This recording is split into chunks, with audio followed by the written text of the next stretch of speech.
Hello, everyone, and welcome to another edition of the Wildman Revolution podcast. Now, as per always, when I have a guest on, I get really excited, but this one is extra special.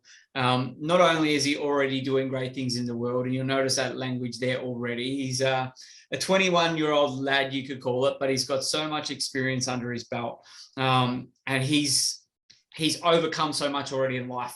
More about that soon when I introduce him. But if you haven't already checked it out, guys, drop down below to all the links that I share here, not only the links to my socials and everything I've got going on, also to other platforms, whether you're tuning into this on YouTube, if you want to watch some visuals. Some of the podcasts do have some visuals that we do share, especially when it comes to talking about the markets or cryptocurrency or anything like that. But if you just want to go into listen mode and you're on YouTube now, check it out on Spotify, Anchor, iTunes and the like. Check it out. Leave a like, leave a review if you feel called. Ask questions. Receiving some solid emails lately, which has been really, really cool, especially after the podcast I did around asking for help. It's interesting when we do ask for help and what comes back to you. There is so much help on offer. And also, any of the guests I have on, guys, check out their stuff, because the premise of the Wildman Revolution is to highlight to people of the world that there are men doing amazing things. I created this for many reasons, but one of the main ones is I got sick of hearing, especially women in the world, say, where are all the men? We've got all this perceived chaos going on. We've got all these things happening around the world. Where are all the men? Where are all the men? And well, I'm on a mission to highlight to you that the men are here. They come in all shapes and forms. They come in all genius zones, and they come in all ages. And my guest now is young Dom Morisini. I hope I said that right, man. That's it. Good. Listeners are going to start to find out I'm shit with last names. But anyway, I'm okay with that, as long as you're okay with that. But that's fine, mate. No worries. Dom, welcome to the Wildman Revolution podcast, man. How you feeling? I feel really good, actually. Had a really good morning, really positive morning, and I'm really stoked to be on here and having a chat. Yeah, it's going to be good. Awesome, man. See, I've got a trend going with the podcast too, and I said this before recording that I free flow this. Now, I have a little bit of a structure with a couple of questions that are consistent, but I free flow. And it seems like the last few, I haven't really introduced the guest and sort of edified and said, this is what he does and all that. Because what I feel for this and a couple of others is I want you to let the world know, what are you doing? What are you doing now? And to start that, what does Wildman Revolution mean to you when you hear that, when you feel into that? Wildman Revolution to me, it brings back that kind of that stoic, very old school masculinity. The man the king that built his kingdom. I like to think of it that way. He lives his life in order to fulfill his mission and purpose, and along the way he leads others, and he creates a revolution for himself and for others in the world. For me, that's what I think the Wildman Revolution is and means to me. Yeah, that's epic. You've been hanging around me too long, brother. No, that's awesome, man. That's awesome. And what about you, man? What are you doing in the world? What this mission purpose that you've already mentioned there? What have you got unfolding now, brother? So unfolding now, I've had a massive breakthrough over the last 18 months. Obviously, it's working with Steve. He, as a mentor and that sort of thing as well.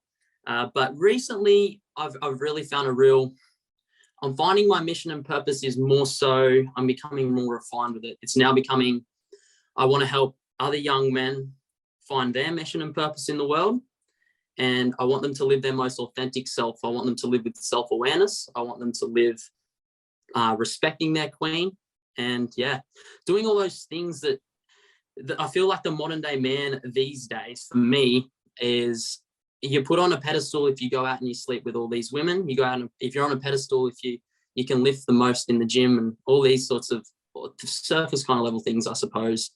So what I want to do is I want to create a community of men. I want to create an environment and a container where men can really reflect. They can train, they can be together. So it's going to be partly, men are going to train together. We're going to really stick it out, and we're going to, that brotherly bond that's super important. But then we're going to reflect, and we're going to breathe, and we're going to connect after we train and that sort of thing. And it's going to be a really, really nice container where men can become more clear on their mission and purpose and what they actually want to do in the world. Because it's for me, I felt so lost, and I felt lost before, and it's the worst feeling in the world. when you feel like you're not fulfilling your mission and purpose, and you're just filling in the days with just shit, just wasting time.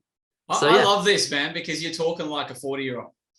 That you found your mission and purpose, and this is what I have respect for you for, because you already are well traveled in life. You've already been through a number of circumstances that have given you a lot of experience, and a number of challenges that give you a lot of experience, and you're super grounded when you share this. And this is something that's really landed for you recently. But leading up to this, you've already been helping people, man. Like, yeah, I am. So I'll lead into that a little bit. I'm a physiotherapist as well.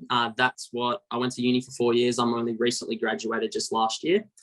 So that is my career. But I found very recently, that for me is just going to be a platform to more. It is a way to connect with people and help people work through their pain and that sort of thing. But I believe now that maybe it's not my mission and purpose in life, mate. That's not what I want to do for the rest of my life. I think I've got more to give and more to offer people. So yeah. 100%. I love hearing that, because a lot of men out there, especially, we have a lot of men and women listening into this and watching this, but a lot of men out there think their career is their mission and purpose. Now, for a lot of men, it is, which is cool, which is fine, as long as you're feeling fulfilled and happy. But I can just about guarantee that a high percentage of men listening into this now would rather not be in the job they're in, would rather spend more time with their families, with their friends, doing the things they love. And for you to have that, not only that awareness now, but to be building that in your life now, and really refining how you live through it, but then to be able to offer as your mission and purpose to awaken other men to that, and provide the support or the understanding or the guidance for them, man, that's like kudos to you, because a lot of men out there need that now. And I even say this to you, like in one of the courses we've done and everything, that a lot of the older men probably envious of you, or probably don't want to hear from a young bloke like yourself, like having a crack like this, because they've got the shoulda, coulda, woulda. But guys, seriously, shoulda, coulda, woulda is going to get you fuck all in life. It really is. It's just going to have you spin out of control and come to your deathbed, or come to your late 50s, 60s, 70s and go, I wish I had of. And we don't want that for anyone at all. So, man, when we first connected, you hadn't done any personal growth before or anything like that, or the coaching was more like in the sporting arena or PT, because you're a PT as well, yeah. So it's 21, listen to this, guys, 21, physio, PT. You also got picked up by the Brisbane Roar when you were 15. Yeah. Which, for listeners out there that don't know, it's like the A-League in Australia. Like and they're the top team, yeah? As far as I'm aware. They're a very good team. They have been for a lot of many years. Yeah. Tell us about that experience and how that unfolded too. Yeah, so obviously soccer or football, for the English people that might be watching, if there are any. Soccer, mate, for all the Melbourneites, because if you call it football and all the Melbourne listeners that tune in, they'll switch off and they'll lose their shit. They will, I know. They'll throw their shoes at the screen. No, I can imagine. Yeah, so I always have been very passionate about soccer and that sort of thing. That's been my sport growing up. It was a way to not only connect with friends, but I feel like, on reflection, connecting with my father, because when he was young, actually went overseas and he was trialing with Manchester United, so one of the biggest teams in the world. I didn't know that, man. Wow. Yeah. So that was my father, and I feel like he therefore pushed me to do something similar, maybe because he didn't fulfill everything that he wanted to achieve in the sporting arena. So yeah, through my early days, I was always playing kind of representative football or soccer. Representative soccer all through. Call it what you want, man. Call it what you want. Call it what you want. I was playing representatives football all through my kind of early teens. And then I got to around 15. So yeah, it was 15. And I was at a point where I was playing really well. I found a new position on the field. So I was originally playing like kind of centre back and following my dad. And then I kind of moved to a more attacking right kind of back position where I could get up and down the field. And when I got into that position, I became a much better player, and I found that was a much better fit for me. So at 15, I was offered like a contract up at the Brisbane Roar. It was in their kind of youth setup, so their youth development setup. And so, yeah, I made the trip up to Brisbane. I kind of left school down here and moved and was boarding up in Brisbane. It was a really, really interesting experience, I would say. So I went to an all boys school. Training was something like, we trained 5 days a week. I'd have to leave school at like 2:15 in the afternoon. So you neglect like an hour of school, like most days. And yeah, it was a really good experience, I think, because I really had to find myself as a person, to be honest, because I have been so sheltered, I believe, up to the age of 15. And I didn't actually know what was out there in the world. Like, I didn't even know how to catch a bus or catch a tram, or, you know, those things that it's normal 15-year-old stuff, but really, yeah, no, like, but yeah, I think, but that's why I think you're so grounded now going forward, and you've got so much experience because of this. When you're 15, taking off to see the big wide world, following your dreams, and I'm like, oh my God, I'm going to the big city, and here you are, sort of thrust into this environment that's like there's many unknowns, and I think the thing that comes with that, even in life now, this is what people get scared of, the unknown. Oh my goodness. But where I tie this in is, and this is what I love about living my mission and purpose, it has led me to some crazy places around the world that I never would have went before. Like, I didn't go overseas until I was 35. Yeah. I had never been out of the country. So, but what led me there was following my mission, my purpose. I wanted to grow. I wanted to help more people. Well, I need to go overseas to attend events or retreats. And I started traveling the world because I was following my mission and purpose. And a lot of people out there don't get how powerful it is when you're tapped into that, your passion or what you love or brings you joy, and you're just following that. You will, it might seem like much for the listeners, first time get on a train or a bus by yourself, but in a big city as a 15-year-old, who knows what was going through your head? It's a big move. So what went down in the time you were there? How long were you there for? I was in Brisbane for 2 years, just over 2 years, I would say. I was up there. So I was at the Brisbane Roar for just one season.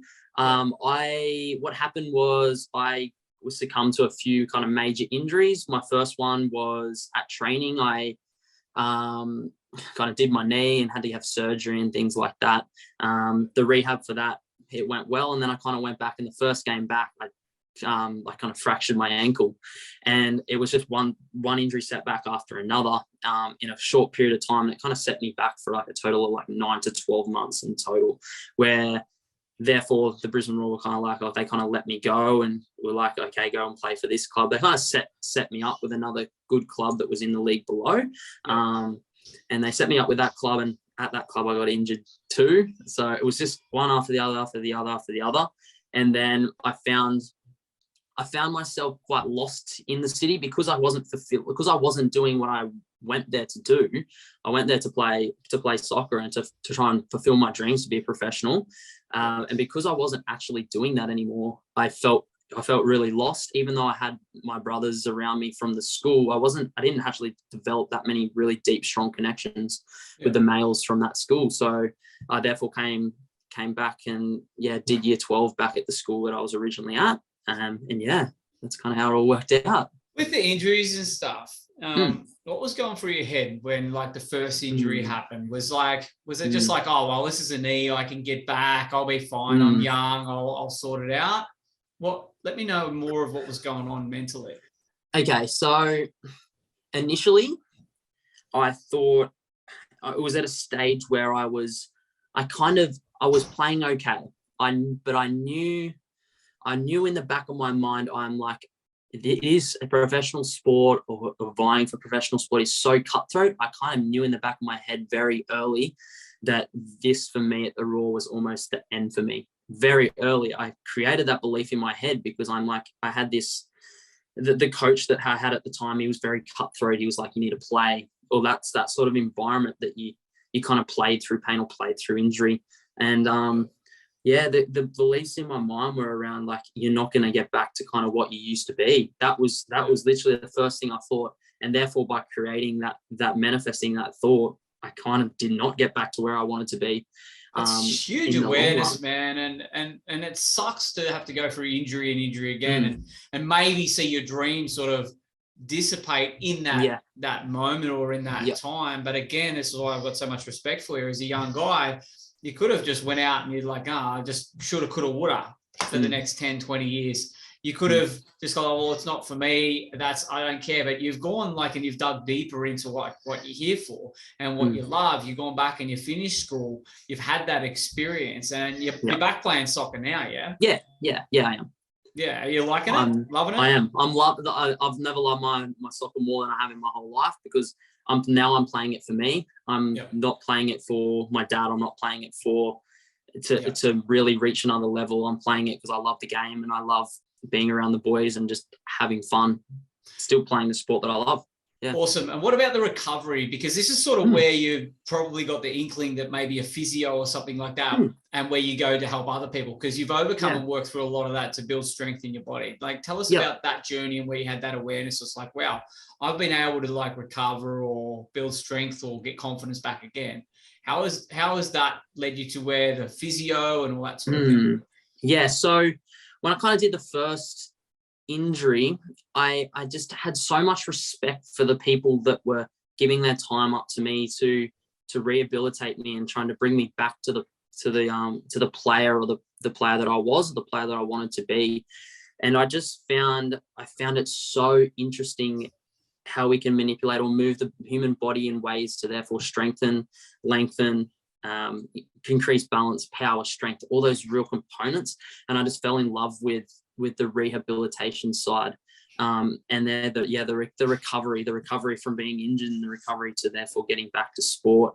I fell in love with that quite early after my first injury, and being around physio so much made me want to be a physio. So I kind of drowned myself in an environment where I was like, oh my God, now I want to do this, because it just had such a big impact on me. And I'm like, I want to help other people that went through the same sort of thing with their body. So that's what I feel. For the listeners and people watching on, I had to message Dom the other week when I hurt my shoulder. The guys would know I had it in a sling and that. I was in so much pain. It was just good having Dom there, someone who knew his stuff. Not that you did anything, but just to be able to say, hey, man, this is sucking balls. I'm in so much pain. What do you feel? What do you think? And we're backwards and forwards just for a few text messages. I actually turned into a little bitch there for around 12 hours, I reckon. But it was good to have someone with Dom that was grounded, and he goes, well, maybe this, do this or whatever. And hey, here I am now. Shoulder's getting better. I've got to say it's still very conscious, but I just got to disclose that to the it's interesting because I felt into that and I'm like, oh my God, now Steve's coming to me for advice. It felt very strange. And I was like, he's like, you were coming to me for advice. And I was like, oh God, I hope it helps. But even if it doesn't, I've done the best I can to try, from what I know. And so I have methods to my stuff too. I could have reached out to another couple of physio friends of mine, but I'm like, no, this will be good. And I was in my little bitch mode because I was in pain. Yeah. It's okay to be in this, but I was in absolute pain. And I'm like, holy shit, I can usually deal with this. But I found that very interesting because I'd never seen you in a state like that. It was very, it was interesting. I had to call on all my tools. And one of the tools I have is to reach out. That's one of the tools, one of my go-tos. It's like, okay, I'm not feeling very good about this. I'm like, I've done everything I can, and I've had a lot of injuries in my life as well. And I've worked very hard on my body, especially over the last 3 to 5 years. And when something like this happened, it was really interesting what was coming up in my head. But I understand the power of all the tools I have. But number one, and I mentioned this in earlier podcasts, is being okay to go, hey, I'm not dealing with this okay. And I didn't say, oh, I'm fucked, come around, I need to do this. I was thinking about, do we have to come in and see it? And it was 3 days of absolute pain. Never, and I'm just like, all right, cool. I'm going to be okay to say, hey, I'm not okay. And for a lot of people out there, it mightn't be an injury, a sporting injury. Like I did this in the gym. It might be other stuff that's going on where you're not okay. You got to, we've got to, and men especially, this is what drives me so much. I don't know how many clients I've had or even talking to men that have become friends or anything. I hear them, they go, oh, no one, I don't know who to talk to. No one will listen. Well, I call bullshit on both of them. I do. And I practice what I preach with that too. That's why I'm okay to reach out and say, hey, something going on here and I can't deal. And I am in bitch mode, and I was. But sometimes we've got to be, and we've got to be okay to be seen and heard in that. So no, I appreciated that. But message for all the men out there, guys, you've got to get vulnerable. No matter, even if what you think is so insignificant, if it is causing pain in your life or causing something that is out of alignment, doesn't feel good, if you do what you've always done with it, you're going to get the same result of what you always got. Yeah. If you don't mix it up, if you don't be okay to go to someone who's got experience or has experienced it before, or is a professional in the field, not your family and friends most of the time, by the way, guys. It's generally someone outside of that thing, because, hey, if they've been around you all your life and you're still having these dramas, maybe they don't have the best guidance. Yeah, and the thing I'm finding too, I'm having one of my main things now is I have so much fucking respect for a man that can literally be self-aware and go, I need to actually reach out and ask for help now. I need to be vulnerable in order to progress my life.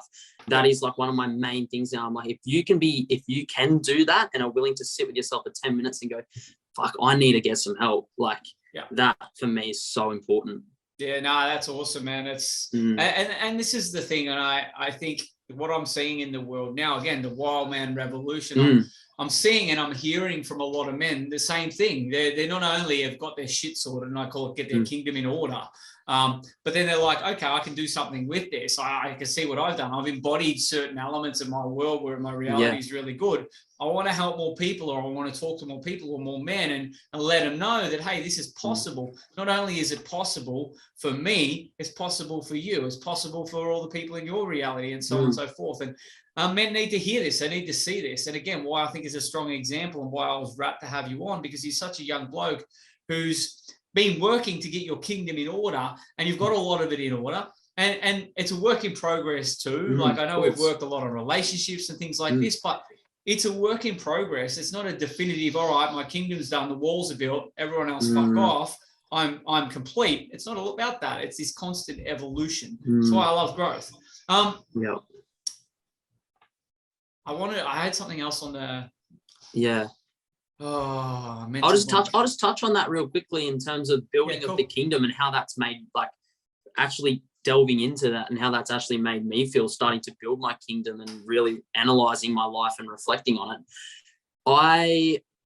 I've found that I am attracting so many better relationships. They're stronger. I'm having deeper conversations with people. I am happier because I am now aligned with my purpose, and everything else around it is now therefore coming together in my life. I literally am attracting people that I want in my life, and the people that aren't aligned with it, they're gone. They're not in it now.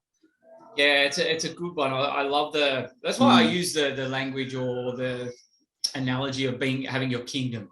And you think of a kingdom you see in the movies and all that, and you've got the big brick walls, and it's got the big gates, and you've got the guards and everything like that. I always see the guards as like, you're the guard, they're the boundaries. They're the boundaries you set for your kingdom, for yourself.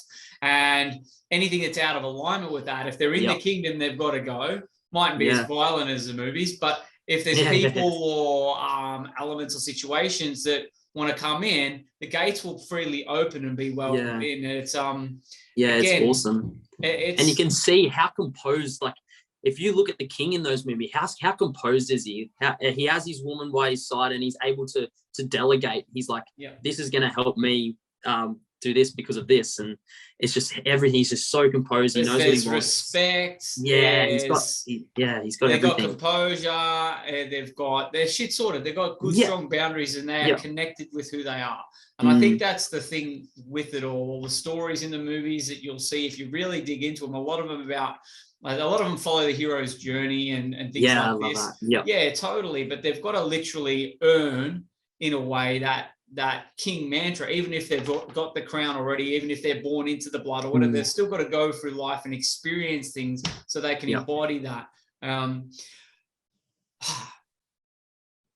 When we were working together, it was really good. What I loved is when one of the tools I use is Breathwork. It's one of the most powerful ones. And I took you through a couple of experiences and you're like, holy shit, that was empowering.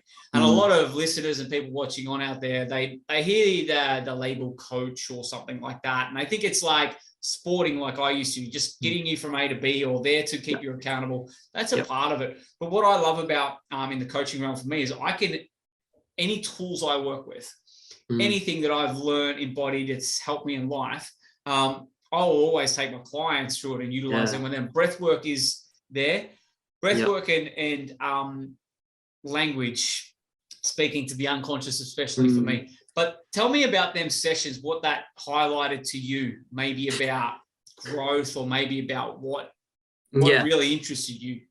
It was, for me, what intrigued me so much and what I got out of it so much is when I actually I'd never connected with the breath. I'd never actually breathed deeply, and I didn't know the physiology behind opening your chest and breathing in through your third eye, and then up and then out, and through your stomach breathing. Everyone's breathing up here, and then I started to breathe down here, and I felt the energy. You feel the blood flow moving, and for me that was just like, oh, this is such an untapped thing that so many people aren't utilizing. And if they did utilize it, maybe in their morning routine or for 5 minutes if they felt a bit stressed or anxious, which is what I did and am continuing to do, how much of an impact that actually has on me and my life. And that's why I fell in love with breathwork and why I preach it. And anyone that comes to me for advice, it's something I'll give to them all, just very simple practices to start with. And then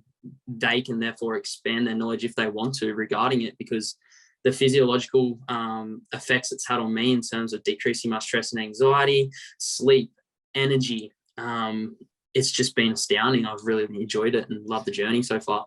Yeah, I love when you were sharing, and for everyone out there, recently you undertook something that's pretty extreme, I would say, in the 50K, is it 50K marathon, or they call it a super marathon, or just a 50K ultra marathon. So your general marathon's 42.2.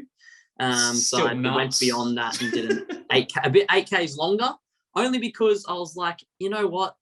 A marathon for me is so mediocre. So many people do it. Let's just go beyond it. I'd never run a marathon before. I'd never actually run further than 30Ks or 21Ks or something like that. Yeah. I'm like, you know what? I'm going to stretch myself here. I'm going to go a bit above and beyond, and I'm going to give it a crack. Yeah. Ted, what I loved about that and tied into breathwork, when I was asking you, you really incorporated breathwork with your recovery and stuff like that, because to prepare for a 50K run, it's not just like, I'm going to run 50Ks. You got to prepare your body. You got to prepare mentally. Yep. Let us know about that build up, because you had a couple of little setbacks. Yeah. Yeah, I did. I had a few setbacks. So at the start, so I started training about 10 weeks out, I would say. I would have loved to have given myself more time, but I'd only decided I was going to do it about 10 weeks out, and I committed to it. It was me and a mate. And we were going to train together, and we did train together till the 3 weeks out mark, and he tore his calf pretty bad, and then he therefore couldn't run. So leading into it, I didn't have much of an awareness of running and what it took to be able to run 50Ks. I kind of was okay at running through high school and school and all that sort of thing, but I didn't actually know how much effort I would need to put in. So for me, I structured it out. I did something I built it up up to a pyramid, and then you kind of plateau out, and you come down and train much less as you're leading into the event. So when I was training, I was doing 80K weeks or something, and then leading up to 80 to 100 about 3 weeks out, and then really backed off my training leading into it. And that, for me, in terms of my body and my recovery, I really struggled at the start. And then I was like, how about I implement breath work before I run? And maybe when I get home, I used to implement breath work as well. It was less when I got home, probably 5 or 10 minutes when I got back. Yeah. And what I did is I really actually connected with parts of my body that felt sore. I literally was like, okay, my knee feels a bit sore today. Maybe I should generate my energy down into that area and go, okay, let's just shift the energy to there and really think about it and be like, what do I want that area to feel like and be like? And it was just manifesting that I was going to really smash this run. But I did have a few setbacks. So I was in Yamba doing uni placement. I lived down there for 5 weeks and did a lot of my training for the run ended up being down there. And I had an ankle problem that kind of set me back for 2 weeks, and it was really hard for me because I was about 6 weeks out, and I'm like, damn, if I don't continue training and hitting these Ks that I need to hit, I'm not going to be able to reach my goal of running it in the time that I wanted to run it.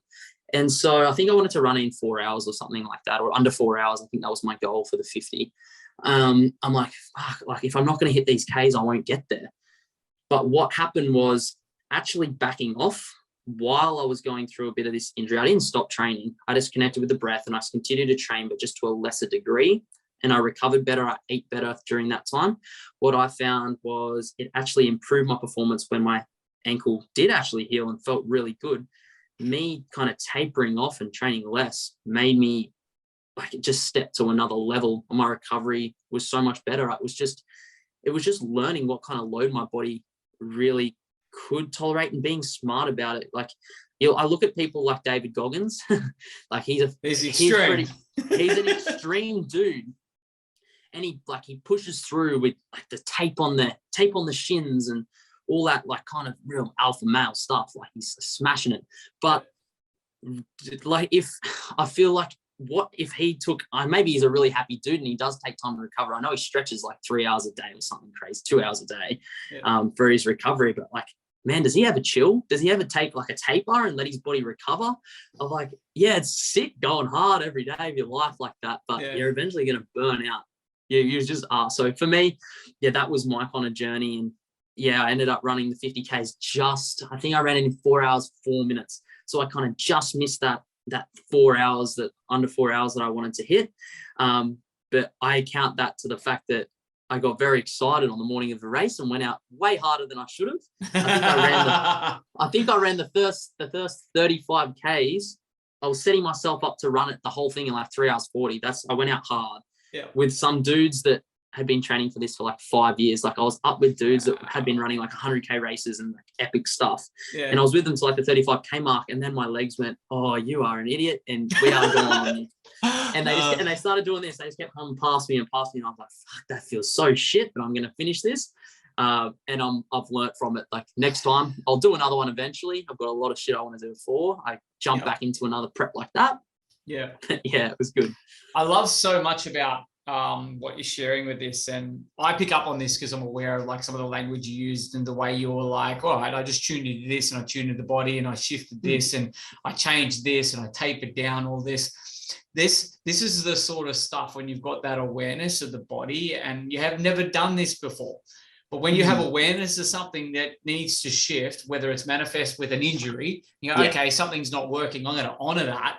I'm going to rest the ankle. I'm going to make some changes here. I'm not going to be rigid to say, oh, well, I have to train this way. It's the only way I'm going to run 50Ks. Yeah. You'll be like, well, what if I did it this way?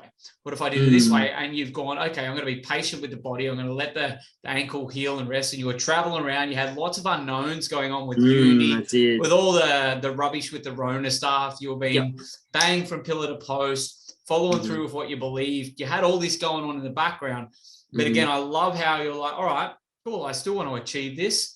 Man, to run it in 4 hours and 4 minutes, like that 4 minutes, who cares? Like, like you hit your goal, man. You hit your goal, and as with anything in life, unless we experience something, we actually go out for these really big goals. Like, what does the 50K bring you? It brings you something to say, hey, I did this. I set out to do this, and it wasn't fucking easy sailing. And it's not about bravado or ego or saying, just look at me, look at me. There's an element of that, which I think is super healthy, by the way, men out there and women, fucking Aussies and your tall poppy syndrome. But man, it's the whole, I don't know why I want to do this. I just felt inspired to do this. It's something I've never done before. It's huge. It's not a 42K marathon because they're boring. 50Ks, it's going to push me. And the whole process, I've got 10 weeks to do it. It's really going to push me. But I'm going to do it and I'm going to stick at it. I'm going to work through whatever challenges come out, and then you achieved it, man. That sort of mindset and that sort of willingness to be fluid or flexible and persistence too, without it being persistence to a means to an end. That's what it takes to achieve big shit in life. That's what it takes. And so many people out there are they give up on the first hurdle or challenge, or they'll set low goals that don't scare them, or they'll set goals that they're not inspired to do because they're goals that other people might think are cool or something like that. What have you got to say to people out there who mightn't be playing a big enough game, I say it, or mightn't be setting the goals, or mightn't even be wanting to do big stuff? What do you got to say to them? Yeah, so you mentioned there, like, stopping at the first hurdle. And there's a really great book I've read by Ryan Holiday, I believe. It's called The Obstacle is the Way. So the obstacle, it is the way forward. Honestly, like it is so true in every aspect of your life. The things that you fear the most, the obstacles that are in front of you, they're often the thing you need to overcome in order to grow and fulfill your mission and purpose. So for me, when I see people out there kind of just navigating through life really melancholy, like, oh yeah, I do this, I go to my work, and then I go to the gym, and then I kind of go out and I drink and I party on the weekends. I look back and I ask them, I'm like, are you really happy? Are you happy that you are doing that? Are you? And then they go, yeah, I'm happy. I'm like, why are you happy? Can you tell me 3 things today that made you so happy and really fulfilled you? And a lot of people can't. They can't go, okay, they might be able to say one thing. Oh yeah, I went to the gym and that felt really good. I pumped iron. But a lot of people can't actually sit down and go, oh, well, there's 3 things that actually are aligned with what I want to achieve in life. And yeah, so it's a question I'm asking everyone now almost that I meet and connect with. I'm like, obviously, are you happy? And they go, yeah, I'm happy. But I'm like, why are you happy? Tell me why. Like, really delve into it and tell me, like, do you have a mission? Do you have a purpose? Like, stop just navigating through life, just not fulfilling what you could actually be. And it's something that's so frustrating. And I'm even reflecting on my own friend groups and my own friendships that I've got at the moment and the people around me. And I'm going, dude, like that action that you took there, is that aligned with what you actually want to do? Like, are you actually trying to get to where you want to be?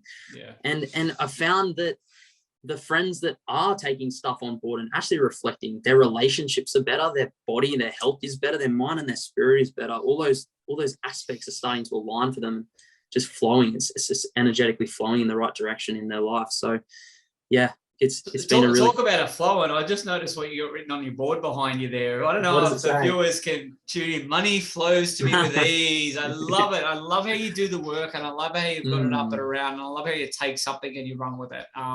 Again, I think it's a powerful story. A 50K run is such a tangible sort of thing that people can understand.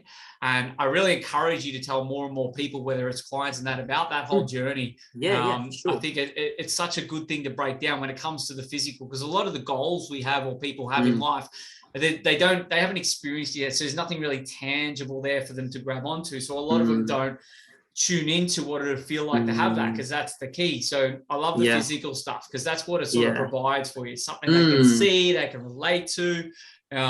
Which is really, really cool. And I think at the end of the day, I think the journey you're on, you're talking a little bit about environment with the friends and stuff around you. Friends are going to fall away.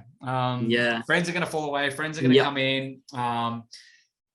Clients are going to go out of your field. Clients are going to come in, even family and everything like that. I think that's the work we have in this life has really, really been. That comes back to our kingdom, like you talk about the environment.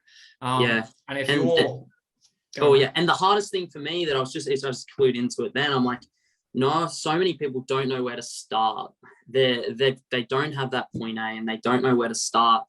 And for me, obviously, it was finding a coach, a mentor to actually give me the steps. Like, it's just so crucial to start here, and you can take it on board. And if you take it on board, I promise you, it will change your life. Like, that for me was so important. And then another thing for me that I found really good was just delving into books. Just delve into books, find books that really like just resonate with you, and then talk about those books. Because when you start to talk about those books, you start to manifest that into your own life by reflecting on it and going, you know what, this book taught me this, and I think you should do this. And I really want to touch on a book while we're here. It's called The Way of the Superior Man. I've just read it about 2 weeks ago, and I'm going to plug the absolute shit out of it. It is the Bible to being a male, I feel.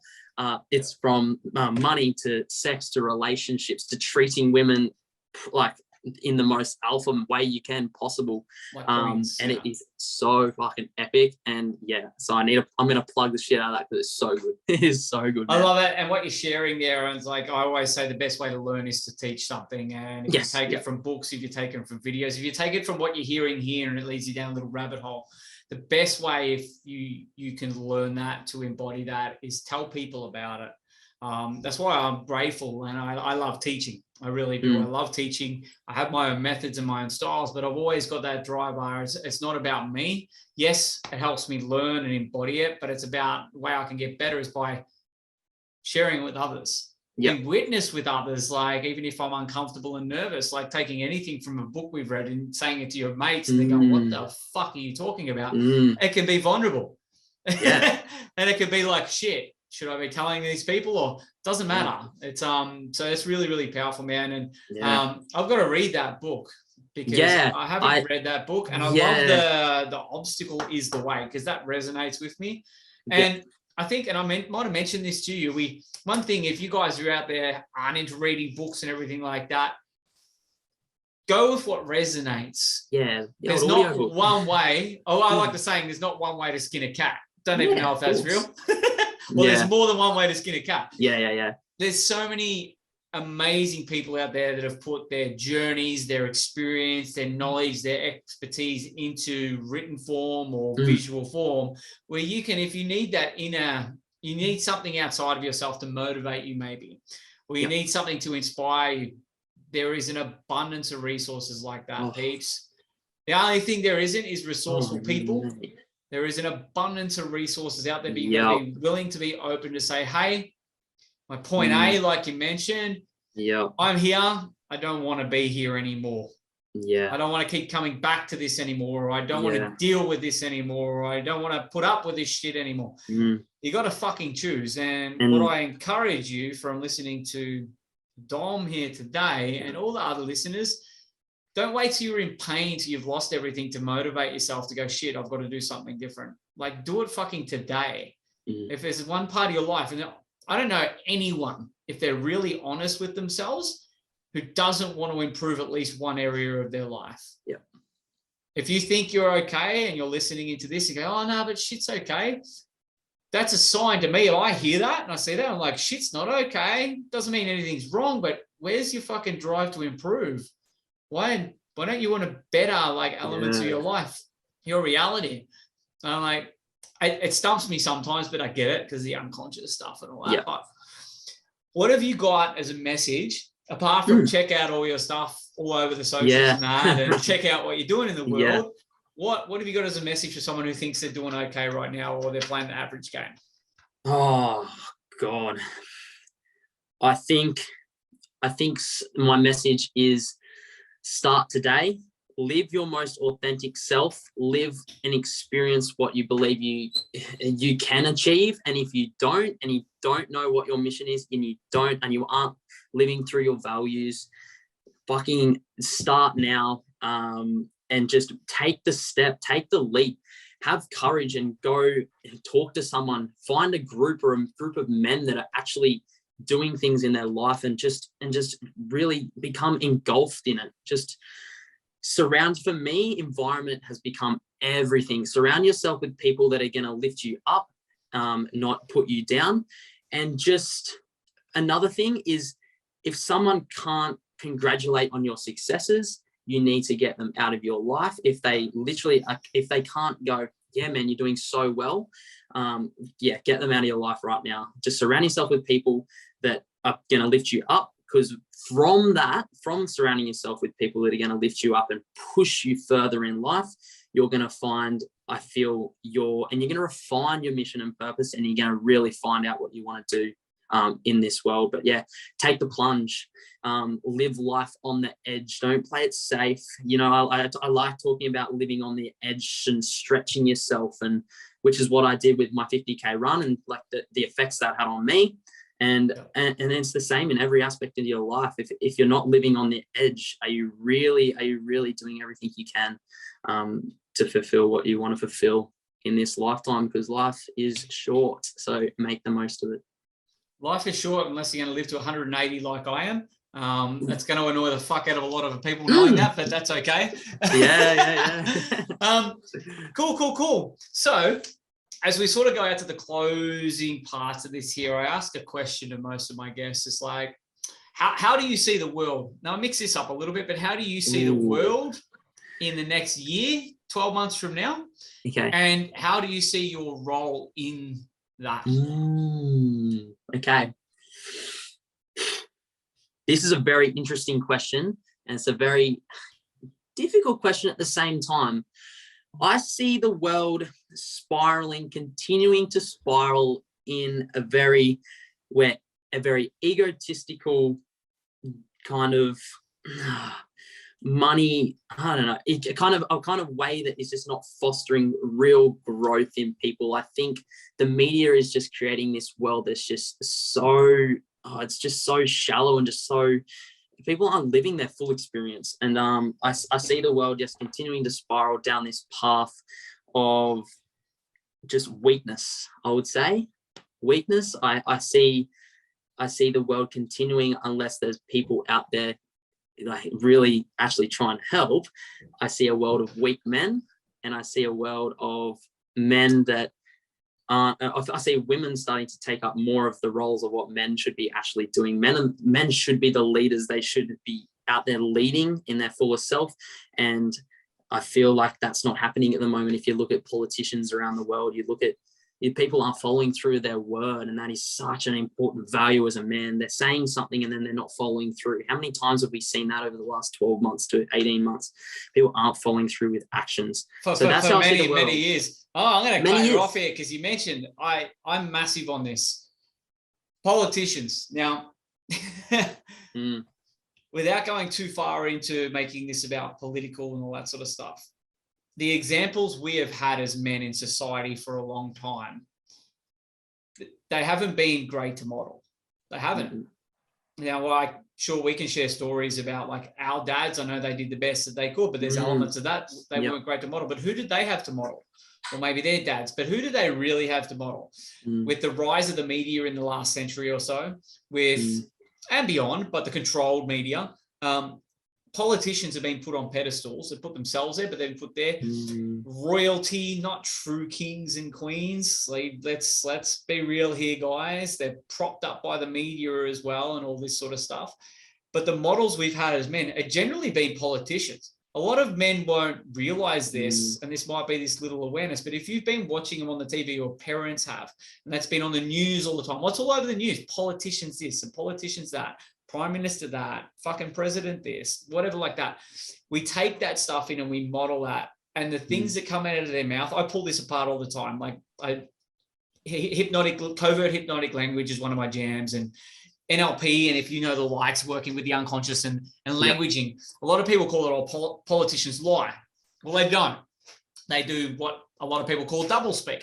Well, doublespeak, it's just NLP. It's where they place their words and what they do. They're all about avoidance, and you could call it lying, really. They're not of their word, but that's what men have been modeling. Men and women both unconsciously. Ooh. And this is what goes into the programming of a lot of men out there, is when they're not following through with their word. It's the number one reason men come to men.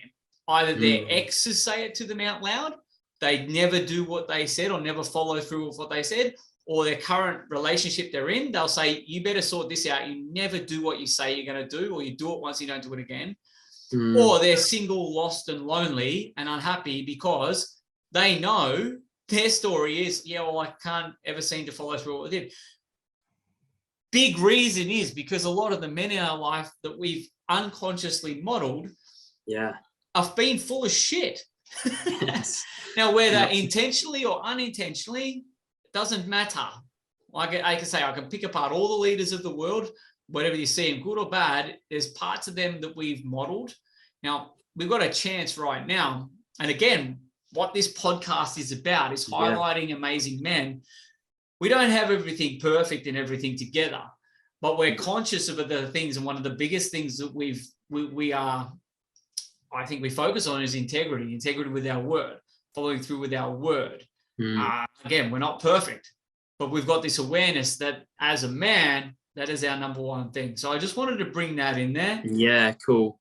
Even for all you people out there that think you're awake and you're like going hard against politicians, if you're still taking in their stuff and you've got unconscious things from when you were growing up about how you modeled your old man or your granddad or your uncles or your teachers at schools or whatever it was, and that's triggering them things, and you're focusing on that, that's going to play out in your world and how you show up too. Yeah.